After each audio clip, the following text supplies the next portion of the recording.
ಇಂದು ನಾನು ಅತ್ಯಂತ ಹರ್ಷದಿಂದ ಕರ್ನಾಟಕದಲ್ಲಿ ವಿಜ್ಞಾನ ಶಿಕ್ಷಣವನ್ನು ಬೆಳೆಸಲು 2 ಮಹತ್ವದ ಯೋಜನೆಗಳ ಘೋಷಣೆಗೆ ನಿಂತಿದ್ದೇನೆ. ನಾವು 2 ಶಾಶ್ವತ ನಕ್ಷತ್ರ ಮಂದಿರಗಳನ್ನು ಸ್ಥಾಪಿಸಲು ಮುಂದಾಗಿದ್ದೇವೆ. ಭಾರತ್ ಸ್ಕೌಟ್ಸ್ ಮತ್ತು guides, Annie Besant park, Doddaballapura ಮತ್ತು ಶ್ರೀ ಸಿದ್ಧಾರ್ಥ ಇಂಜಿನಿಯರಿಂಗ್ ಕಾಲೇಜು, ತುಮಕೂರು. ಈ ನಕ್ಷತ್ರ ಮಂದಿರಗಳು 10 ಮೀಟರ್ ಡೋಮ್ ಹೊಂದಿದ್ದು 85 ರಿಂದ 100 ಆಸನ ಸಾಮರ್ಥ್ಯವನ್ನು ಹೊಂದಿರುತ್ತವೆ.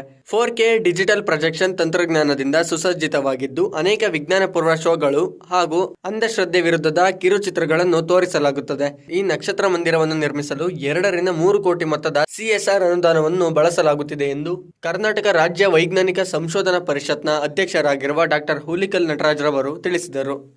ನಮ್ಮ ಮನುಷ್ಯನ ಮನಸ್ಸು ತಂತ್ರಜ್ಞಾನ ಯುಗದಲ್ಲಿ ಸೆಕೆಂಡ್ಗೆ ಅಪ್ಡೇಟೆಡ್ ಆಗ್ತಾ ಇದೆ.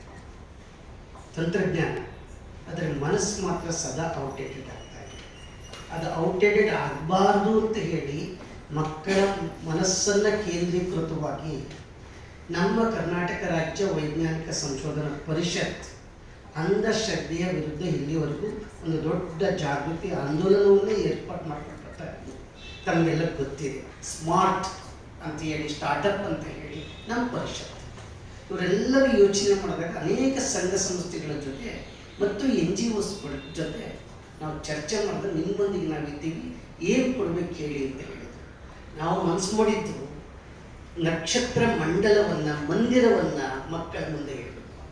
ಕರ್ನಾಟಕನವನ್ನು ತಗೊಂಡ್ರೆ ಈಗಿರೋದು ಒಂದೇ ಒಂದು ನೆಗರುತ್ತಾಗಲಿ, ಅದಕ್ಕೆ ಅಲ್ಲಲ್ಲೇ ಕೊಡಬೇಕು. ಹಳ್ಳಿಯ ಮಕ್ಕಳಿಗೆ ಹೋಗಬೇಕು ವಿಜ್ಞಾನ, ನಮ್ಮ ನಡೆ ವಿಜ್ಞಾನದೆಡೆಗೆ ಅಂತ, ನಮ್ಮ ಮನಸ್ಸು ವಿಜ್ಞಾನದೆಡೆಗೆ ಅಂತ ಹೇಳಿ ಕಾನ್ಸೆಪ್ಟ್ ಇಟ್ಕೊಂಡು ಆ ನಕ್ಷತ್ರ ಪುಂಜವನ್ನು, ನಕ್ಷತ್ರ ಮಂದಿರವನ್ನು ತಯಾರಿಸಲಿಕ್ಕೆ ನಾವು ಮುಂದಾದ್ವಿ.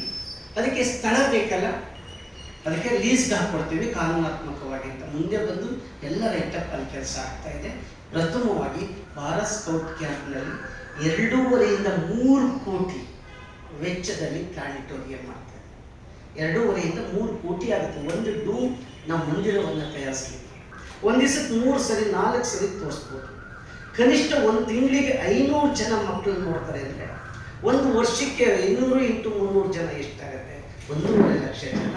ಇದು 10-15 ವರ್ಷಗಳ ಕಾಲ ನಿರಂತರವಾಗಿ ನಡೆಯುತ್ತೆ. ಕೇವಲ ನಕ್ಷತ್ರ ಪುಂಜವನ್ನು ನೋಡೋದ್ರ ಜೊತೆಗೆ ಏನಾಗುತ್ತೆ, ಅವ್ರು ಒಂದೇ ಹೇಳಿದ್ರು, ನಮ್ಮ SSIT ಇದೆ ತಗೊಳ್ಳಿ ಮಾಡಿ ಅಂತ ಹೇಳಿ. ಈಗಾಗಲೇ 3/4 ಭಾಗ ಕೆಲಸ ನಡೆದಾಗೋಗ್ಬಿಟ್ಟಿದೆ, ವೀಕ್ಷಣೆ ಎಲ್ಲ ಆಗೋಗಿದೆ. ಆ ನಿಟ್ಟಿನಲ್ಲಿ ಅಲ್ಲೂ ಕೂಡ ಒಂದು ತಾರಮಂಡಲವನ್ನು ನಾವು ಮಾಡಿದ್ದೇವೆ. ಇದರ ಉದ್ದೇಶ ಸೈನ್ಸ್ ಹುಡುಗರು ಬರೀ ಸೈನ್ಸ್ಗೆ ಹೋಗಬೇಕು, ಇಂಜಿನಿಯರಿಂಗ್ ಹುಡುಗರು ಬರೀ ಇಂಜಿನಿಯರಿಂಗ್ ಕ್ಷೇತ್ರಕ್ಕೆ ಹೋಗ್ಬೇಕು ಅಂತಲ್ಲ.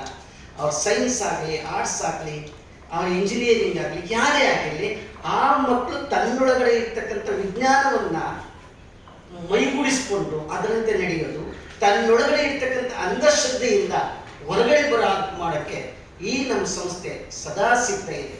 ನಮ್ಮ ಪರಿಷತ್ತಲ್ಲಿ ಕನಿಷ್ಠ 42,000 ಜನ ಈಗ ಸದಸ್ಯರಿದ್ದಾರೆ. 27 ಜನ ರಾಜ್ಯ ಕಮಿಟಿ ಇದೆ. ಜ್ಞಾನದ ನಡೆಯತಕ್ಕಂಥ ಕಾನ್ಸೆಪ್ಟ್ ಇಟ್ಕೊಂಡು ನಕ್ಷತ್ರ ಮಂದಿರವನ್ನು ಪ್ರಾರಂಭ ಮಾಡ್ತಾ ಇದ್ದೀವಿ.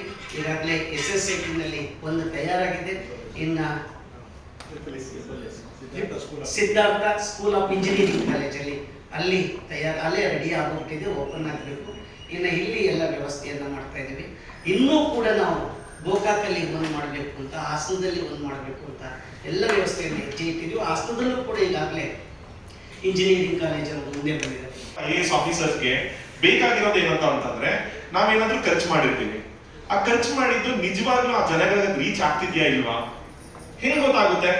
ಪ್ಲಾನಿಟರಿಯಂ ಬಂದಿದ ತಕ್ಷಣ ವಿಜ್ಞಾನದ ಬಗ್ಗೆ ಅರಿವು ಮೂಡ್ಬಿಡ್ತು ಅಂತ ಅಂದ್ಬಿಟ್ಟು ಹೇಗೆ ಒಪ್ಕೋತೀರ ಅದನ್ನ? ಅಟ್ಲೀಸ್ಟ್ ನಾನಂತೂ ಒಪ್ಕೊಂಡ್ಲಿಕ್ಕೆ ಸಾಧ್ಯ ಇಲ್ಲ. ಸೊ ಇದ್ರ ಬಗ್ಗೆ ನಾವು ನಮ್ಮ ಟೆಕ್ನಾಲಜಿ ಮುಖಾಂತರ ಏನಾದ್ರು ಒಂದು ಆನ್ಸರ್ ತರ್ಬೋದಾ ಅಂತ ಅನ್ನೋದಕ್ಕೋಸ್ಕರ ನಾವೇನ್ ಮಾಡ್ದೋ ಗೊತ್ತಾ? ಈಗ ಮಕ್ಕಳಿಗೆ ಎಲ್ಲರೂ ಪುನೀತ್ ರಾಜ್ಕುಮಾರ್ ತುಂಬಾ ಹತ್ರ ಆಗಿದೆ. ಹೇಗೆ ಅಂತಂದ್ರೆ, ಈ ಕನ್ನಡದಲ್ಲಿ ಕೌನ್ಮನೆಗ ಕರೋಡ್ಪತಿ ಕನ್ನಡದ ಕೋಟ್ಯಾಧಿಪತಿ ಪ್ರೋಗ್ರಾಮ್ ನ ಮಾಡಿದಾಗ ಅದ್ರಲ್ಲಿ ನೀವು ನೋಡ್ಬೋದು, ಏನಾದ್ರೂ ಪ್ರಶ್ನೆಗೆ ಉತ್ತರ ಗೊತ್ತಾಗಿಲ್ಲ ಅಂದ್ರೆ ಒಂದು ರಿಮೋಟ್ ಇರುತ್ತೆ, ಎಲ್ಲರೂ ಬಟನ್ ಪ್ರೆಸ್ ಮಾಡ್ಬೋದು. ಸೇಮ್ ಟೆಕ್ನಾಲಜಿ ಏನು ಅಂತಂದ್ರೆ, ಪ್ಲಾನೆಟೇರಿಯಂನ ಒಳಗಡೆ ಬಂದಾಗ ಎಲ್ಲ ಮಕ್ಕಳುಗಳಿಗೆ ನಾವೊಂದು ರಿಮೋಟ್ ನ ಕೊಡ್ತೀವಿ, ಅವರಿಗೆ ಒಂದು ಪ್ರಶ್ನೋತ್ತರಗಳನ್ನ ಕೇಳ್ತೀವಿ. ಅದಕ್ಕೆ ಅವರೆಲ್ಲರೂ ಬಟನ್ ಪ್ರೆಸ್ ಮಾಡ್ತಾರೆ, ನಮ್ಮ ಸೆಂಟ್ರಲೈಸ್ ಸರ್ವರ್ ನಲ್ಲಿ ಬಂದು ಅದು ಡೇಟಾ ಕಲೆಕ್ಷನ್ ಆಗುತ್ತೆ. ಎಷ್ಟು ಸರಿ ಉತ್ತರಗಳಾಗಿದೆ, ಎಷ್ಟು ತಪ್ಪು ಉತ್ತರಗಳಾಗಿದೆ ಈ ಪ್ರಶ್ನೋತ್ತರಗಳಿಗೆ ಅಂತ ಅಂದ್ಬಿಟ್ಟು. ಮತ್ತೆ 40 ನಿಮಿಷದ ಪ್ಲಾನೆಟೇರಿಯಂ ಸೆಷನ್ ನಂತರ ಅದೇ ಸೆಷನ್ ಬಗ್ಗೆ ನಾವು ಈ ಪ್ರಶ್ನೋತ್ತರಗಳನ್ನ ತಿರ್ಗಾ ಕೇಳ್ತೀವಿ.